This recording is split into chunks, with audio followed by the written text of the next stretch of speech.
Hello again and welcome to another edition of Southern Country. Hi, I'm Herb Southern. Welcome to the show, my friends. On this show, I'm very lucky to have a very, very famous guitar player. His name is Bill Kirchen. Welcome to the show, sir. Hey, man, good to be here. Good to have you on the show. Played your music years and years and years when you were part of the Commander Cody band. You were one of the Lost Planet Airmen. I was. You're going on to the finals. You remember the Lost Planet Airmen.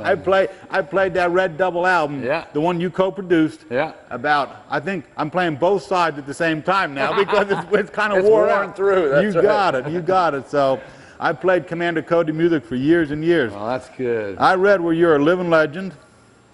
Did I write that myself? You could. It could be. The master of the caster. The Telecaster.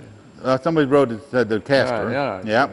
Titan of the Telecaster. There you go. King of Twang. How are these? All these? They sound good? I'm loving it. I didn't know how cool I was, but I'm learning now, I guess. Bill Kirchen rules. All right. All right. Well, tell me what Bill Kirchen's up to today. Well, I'm living in Austin, Texas now. Okay. And right now we're up in. Can I give away where we are? We're in Knowlton, without a doubt, New Jersey. At the Riverfest. The firemen have been gracious enough to loan us the firehouse to record in, and we're at the Riverfest here, the Knowlton Riverfest, which I played back in 97, 98, 99, so I haven't been here in 6, 7 years. Right. It's good to be back. And I'm on the road, living in Texas, on the road a lot. I got a daughter in college, so you got to keep things moving, you know. Without a doubt. If you're selling diesel billy music to the masses, you know. I'll explain that expression, diesel billy. Well, I made that up myself. I made up my own genre so I could play anything I wanted. But I got kind of interested in truck driving music back in when I first heard my first Red Simpson album back in the 60s. It was like, he's the best there is. Yeah, he's the greatest. He was the coolest. Dick Curless were good. Exactly. And matter of fact, that was the title of my very first album under my own name, was the Dick Curless album, Tombstone Every Mile. I got to meet some of his family when we played a festival up in Bangor, Maine. He's the Maine man. Oh, yeah. Is he still alive today? No, sir. No, he passed away not long ago, though. Not too long ago, not maybe a couple years ago. Couple years, yeah. A friend of mine knew him well. He was wonderful. Yeah. So Bill Kirchen's on the road singing his own music today. Yep, that's what I'm doing. I feel lucky to do it. They haven't slapped the guitar out of my hand yet and made me get a job. So I'm happy. But since the Commander Cody days, back in the college days in Michigan, you all you did was music your whole life. That's all I've done, really, since the 60s. I've been lucky enough to be just a musician, and you know, for that, I tell you, I'm really, really, really thankful, because it's not too many people get to say that they get to do what they love for a job. I don't, believe me, I don't take that for granted. No, you don't. No, because a lot of people tell me that they wish they were doing something, so I pay attention when they say that. Isn't that the truth? Yeah. Isn't that the truth? There's so many people out there doing stuff they don't like. That's right. And there's aspects of this that are, I mean, it's certainly work. I certainly put in the hours, and there's aspects that I'd rather not do. But as a rule, the other thing that strikes me as great about music, it's creative play. It's like what a kid gets to do, make stuff up and think of new stuff to do, you know. And if you watch a kid, you go, man, I remember how fun that was. Well, it's kind of what we get to do. I shouldn't give away my secrets. The industry will be clogged with guitar players. Nothing compares to you, though. I've seen you on stage here for the last hour. This guy rules. I just said that before, and this man rules. Trust me. We try to tear it up. We try to deliver, give you. I told them they've only paid $5 to get in for the whole festival, and I says, well, you played $5 for the festival. We're going to try to give you a $6 show. There you go. I was watching the show. Is that the same guitar you? Yeah, man, that's the one I've worn out that guitar playing Hot Rod Lincoln and all the rest of the tunes. I got that back in the 60s, and I recorded the Commander Cody hit of Hot Rod Lincoln with him. I recorded all my albums.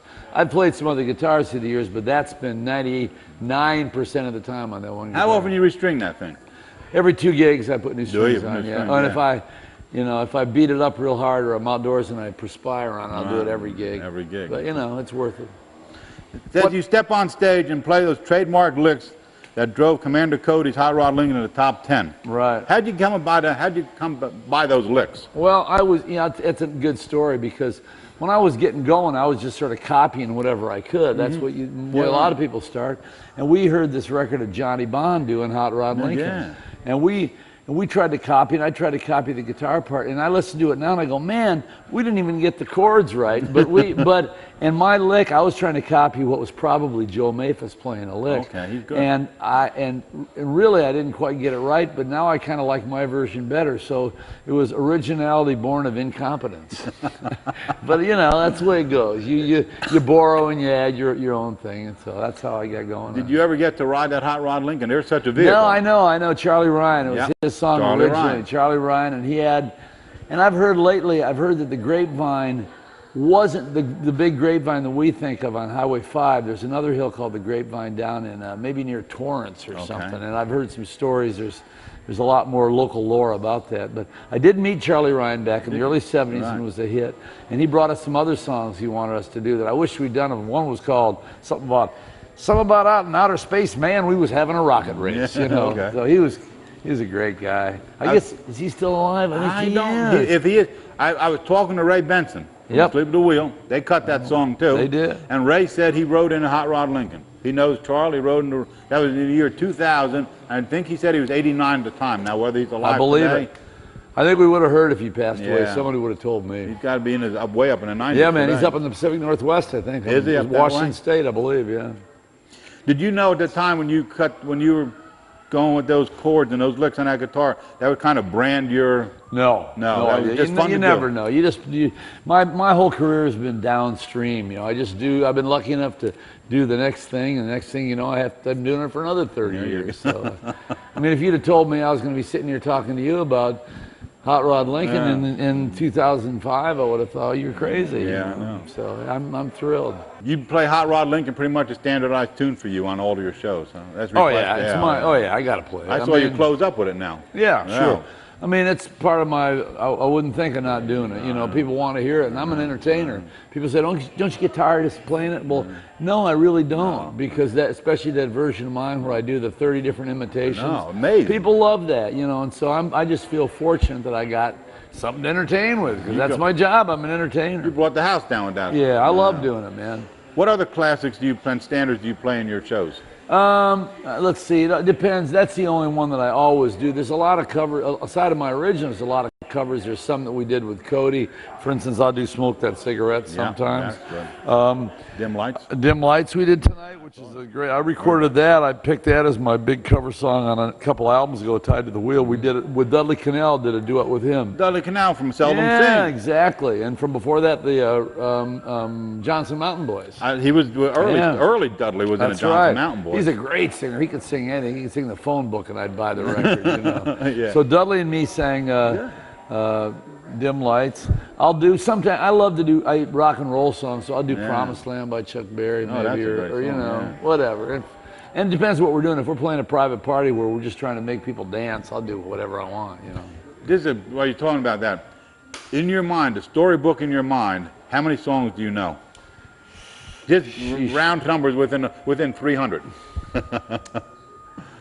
Man, that I can get through, that I know enough to sing a whole verse and a chorus, both verses and the chorus and whatever. To sing the whole song, I would guess several hundred, maybe 500. I don't know. I don't know. I hope I'm not lying. No, just guess. I know it's got to be 300. Right. Maybe more like 4 or 5. So if they throw a request, you can just pretty much pick it up. There's so many songs. Not really. There's millions of songs. Oh, no, but and my repertoire tends to be, you know, country and rock and roll of like 1945 through 72. You know. So I can get you a verse and a chorus of a lot of songs. Yeah, you were on trombone too. I broke out the trombone. Is my lips still fat from it? My lips swelled up like a poison pup. Truck driving music on that double record that I have, that old Commander one, was a big part of your music. Yeah. Why did you guys? I don't know, man. That's a good question. I just back when I was first getting turned on to country music in the late '60s. Truck driving music was a legitimate genre. I mean, people put out truck driving records, you know. And that's Dick Curlis, Red Sims, and Dave Dudley was the biggest hit, of course. The Willis brothers, C.W. McCall. Yeah, Willis brothers. Yeah, and so, And I just took a liking to that. And maybe another thing had to do with the fact that I spent a lot of time on the road, and also there was kind of a guitar. A lot of the guitar playing on the truck driving music seemed really exciting to me, so I try to pick up on that. So somehow in my mind I just got, and I've never been a huge truck fan. I never wanted to drive a truck. Nah, I don't know nothing about that. You don't get me behind it. I'm 4 speeds is plenty for me, man. You know. 18 18 wheels is too many for me. Yeah, so. Diesel Billy Road Trip. That's your latest CD. Yeah, it's on the Cracker Barrel label. Yeah. Tell us about what's on there. Well, let's see. I wanted to call it Town and Country. I was going to have all different city and state names, and so it was going to be sold in Cracker Barrel restaurants. So I figured, well, these are all over the country. People don't necessarily know me, but they might know these tunes. So I put a lot of familiar songs. We did Streets of Baltimore. One we wrote, Detroit Diesel, Pittsburgh Steelers, Anybody Going to San Antonio, Midnight in Memphis, 8 More Miles to Louisville, a lot of city songs, Hollywood City, old Carl Perkins song, California Cotton Fields. So that was the idea behind that, and it was designed to be sold in. There was a whole series of 15 CDs. The Sleep at the Wheel did one, I did one, Seldom Seen, Cephas and Wiggins, Blues Act, Sacred Steel. So. You can still buy them in Cracker Barrel along with your chicken fried steak and your root beer. We're gonna have my catfish there. I always get catfish. I know. I love that catfish. Yeah. He gets chicken all the time when I get catfish. Man, I get the 5 vegetable plate when I'm driving because it doesn't put me to sleep, man. I like the dumplings. Okay. They put me to sleep though. I usually go on the road when I'm trying to make a distance. Your performances recall a half a century of guitar legends, from country and western to rock and right on up through the. Yep. Am I right in saying that? Yeah, you are, man. What I try to do is, when I do that, I'm trying to show people some of the stuff that I love, you know? That's the stuff that I grew up on and thrilled me when I heard it. And so that's kind of, I'm just trying to give it back because maybe some of it's fallen out of favor. And, you know, maybe you don't hear a Sugarfoot Garland song anymore. So I'm trying to, or nobody plays Buckaroo maybe by Buck Owens' theme song. Yeah, it is. Don Rich. Yeah, Don Rich. I met him before he died. Yeah, he died in 73, 74. I think. 74, yeah, you're right. Yeah. I got to meet him in Nashville. He just cut a hee-haw show. So. Yeah, they just started hee-haw. Him and Roy Clark started that in 69. Your hard-driving honky-tonk blurs the boundaries between country, rock, blues. And it's called rockabilly, truck driving, and diesel billy. True? You blur the boundaries, man? I try to blend them. I try to smear them up. Because I get to play, I made up my own genre. I can play whatever I want. Yeah, there you go, Diesel Billy. But I like the same stuff you like. I love. I was out there, and I thought this was perfect music. Every song you played, every one. I'm telling you. Even the ones I made up myself. Yeah, even if you had lived out there, I'd probably liked it. Tell us about your band, Too Much Fun. Where'd that name come from? Well, I wrote that song. We used to say that. We say, man, I almost had too much fun last night, back in the wild youth days, you know. So I wrote that song with Billy C. Farlow, and it was back before we had grammar check programs on our laptops, man. Laptop was a yellow legal pad back then. That's all it was. So the song was a whole lot of things I ain't done, but I ain't never had too much fun. So I wrote that song, and so when I started a band in Washington, D.C. in the mid-'80s, I decided to call it Too Much Fun. I don't blame you. I don't blame you. Nothing wrong with that. What the heck? It says Bill Kirchen and his band Too Much Fun are good old-fashioned, high-octane, fuel-injected American rock and roll. Cool. Playing for 30 years, 2 generations. Yeah. You see the generations changing here in front of you with the little kids coming in? Yeah, I love it. That's what I love about a festival like this. I get to play for all ages. I love the little kids down in front dancing, and then, you know, there's some people even older than me out there. Ooh. Older than us. Unbelievable. Us. You're right behind. You're right up with me somewhere. I might be. I don't know. I might be. Yeah. How many configurations of the Too Much Fun band have there been? How many members? Oh, let's see. Quite a few. This drummer you saw here was my first drummer, and I'm back with him now. And there's been several. I had one that lasted for quite a long time until I moved to Texas a year and a half ago. I had one configuration for about 10 years straight, but I had to break it up when I moved to Texas. And now Johnny Castle's with the Nighthawks. And Jack Liddell's playing with the Rhodes Tavern Troubadours. So, how many albums did you cut with the Too Much Fun band? Tombstone Every Mile. That was with this drummer, Dave Elliott, a different bass player. Then we cut Have Love Will Travel. Then we cut, I guess, Hot Rod Lincoln Live. Then Razor Ruckus, Tied to the Wheel, Diesel Billy Road Trip. You keep running and the around Twang Bangers, 7. So I've made 7 so far with this group. Any Commander songs on these albums? No, I don't tend to put Cody songs on there just because we did them, you know. Okay. I might do. I'm thinking of doing Wind to Your Stuff. I like that song so much. I was just doing, Billy wrote that, I didn't write it. I was doing some songs with Billy C. out in California recently. I asked this question before we went on the show, but the guitar you played today, is that the original? That's the original Telly. I recorded How Unlikely with Commander Cody. I got that in San Francisco in the late 60s, something like that, 69. Why'd you pick Telly? Well, because Don Rich and Roy Nichols played one. Can't get better than that. James Burton, you know. There you go. Can't get better than that. End of story. Hey, here's something to get away from the music. You're on a lecture circuit too. You do some lecturing to get around. I've done some lecturing, yeah. Smithsonian Institute, man. I'm just such a, I have so much yak to yak. You know, I told him, he says, you got to, Herb, you're going to have to work to get a word in edgewise. I'm doing Luckily, I ran out of coffee or I'd be all over you. Okay. But, you know, I like to talk about the history of the electric guitar and how it's kind of changed rock and roll a little bit and pop music and country music. You went down to Smithsonian Institute, I did, guitar exhibition '96. Up in our RPI, Rensselaer Polytech, up in Troy. Yeah. Yeah. Wherever they'll let me. And TNN even had you on for yesterday. That's right. Honky Tonk.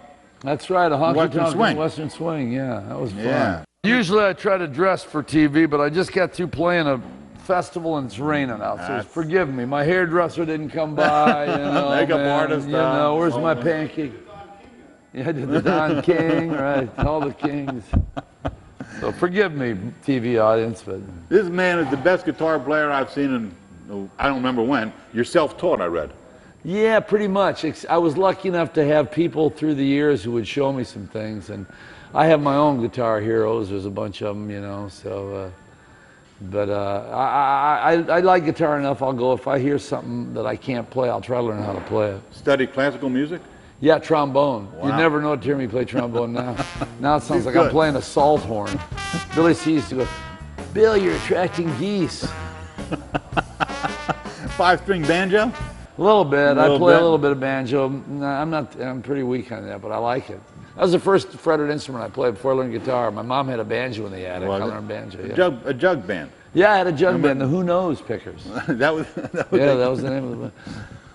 We were in the same, I went to high school with Iggy Pop of Iggy and the Stooges.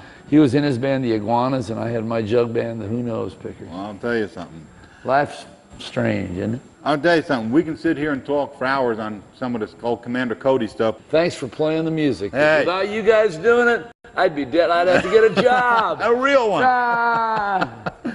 Let's wrap up with Bill Kirchen. Thanks a lot, Bill, for being on Southern Country. Thank you.